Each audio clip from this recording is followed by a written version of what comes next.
there. Those in the small tower shootout, you've got till 8:30 to get 2 passes made. We will draw chips in the tower around 8:30. So if you would like to get in the small tower shootout, they've got pick cards at the gate on top of the hill.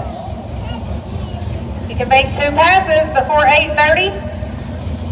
We will do chip draw in the tower.